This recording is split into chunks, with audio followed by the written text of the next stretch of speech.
Sure. Hi, Dr. Peterson. Over the last couple of weeks and further back, you talk a lot about consciousness and the importance of it. And I was hoping to get your opinion on an issue of consciousness that has often seen Christianity, among other groups, and politics kind of clash. So I'm hoping to get your views on the consciousness or lack thereof of a human fetus and how that's impacted your views on abortion, whatever they are, and any legislation surrounding that. Oh.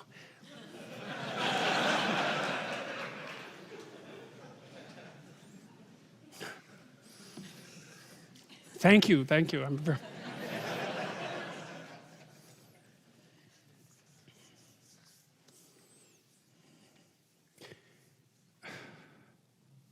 Okay, so the first question is, do I have an answer for that that's a good enough answer to actually reveal?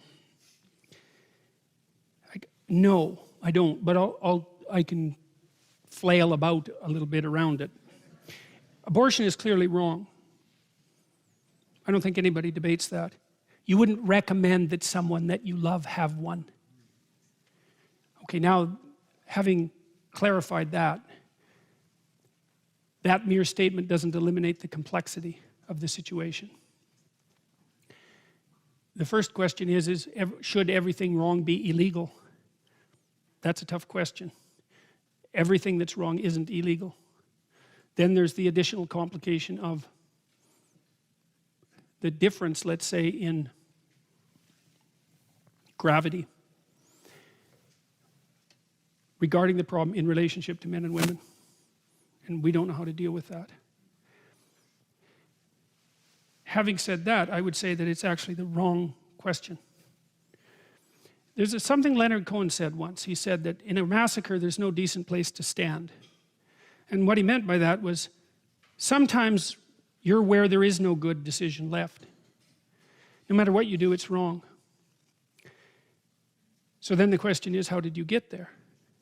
Well, let's say you're in a position where you are inclined to seek an abortion. The question is, how did you get there? Now, we have a lot to straighten out about the sexual relationships between men and women in the modern world. They're bent and warped and demented out of shape. One of the things I see with young people, for example, is that they will engage in sexual acts with one another that they would not talk about with one another. I mean, couples will do that for that matter, like married couples will do that, but they're married, that's a different story. It seems to me that if you are willing to engage in a sexual act with someone with whom you would not discuss that act, you probably put the cart before the horse. So, the discussion regarding the legality of abortion is nested inside a larger discussion about the morality of abortion, and that's nested inside a larger discussion about the proper place of sexuality in human behavior.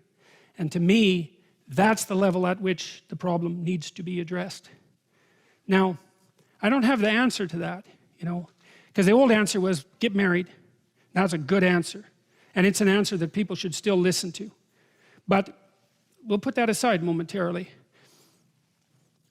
I had a client at one point who was, I don't know, she was probably, I'm going to disguise her in a variety of different ways. She was 27, 20, thereabouts, had come from a relatively conservative background, quite a timid, fearful person, and also not very well, not sophisticated in relationship to relationships. And she'd never had sex. Well, there's a bunch of things she'd never done. Well, the answer from me to her wasn't continue to be timid about everything, because that wasn't working out for her. She needed to go have some adventures. Now, sexual adventures, like other adventures, are dangerous. And so you have to be very careful when you encourage people to go out and have adventures. But too much timidity and caution also constitutes a pathway to perdition, let's say. You can't just say to people in the modern world, well, no sex till you're married, unless you're going to get married when you're very young, and perhaps you should. I don't know about that. But I don't think that we're mature enough as a culture to have a serious discussion about sexual propriety, especially in the aftermath of the birth control pill. And we seriously need to do that, and we haven't. And so I think the eternal debate about abortion, horrible as it is it's the surface manifestation of a much deeper problem. Now, I talked a little bit today about the utility of marriage, like the spiritual utility of marriage. And that's something that I think we're so immaturely cynical as a culture. Like we're not wise enough to look at an institution like marriage and to really think about what it means and what it signifies. It signifies a place that people can tie the ropes of their lives together so that they're stronger. It signifies a place where people can tell the truth to one another. It signifies a place where sexuality can properly be integrated into life. That's no easy task. It's a place where children, at least in principle, can be put first and foremost as they should be once they exist.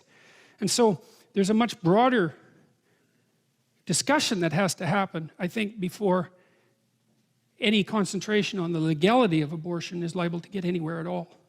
That's what it looks like to me. So that's the best I can do with that question.